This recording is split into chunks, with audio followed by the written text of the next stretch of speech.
एक वकील साहब ने अपने बेटे का रिश्ता तय किया। कुछ दिन बाद वकील साहब अपने होने वाले संधि के घर गए तो देखा उनकी समधन खाना बना रही थी और होने वाली बहू बैठकर टीवी देख रही थी। वकील साहब ने चाय पी और चलते बने।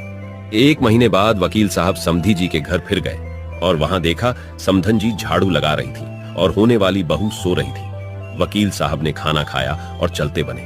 कुछ दिनों बाद वकील साहब फिर किसी काम से अपने होने वाले समधी जी के घर गए।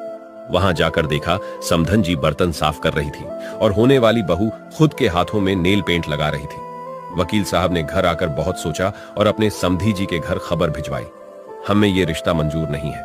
कारण पूछने पर वकील साहब ने कहा, मैं आपके घर 3 बार गया और तीनों बार सिर्फ समधन जी ही घर के सारे कामकाज कर रही थी। जो बेटी अपनी सगी माँ को काम में व्यस्त पाकर खुद आराम करे, वह दूसरों के माँ बाप को क्या ही आराम देगी। किसी अपरिचित परिवार के बारे में क्या सोचेगी।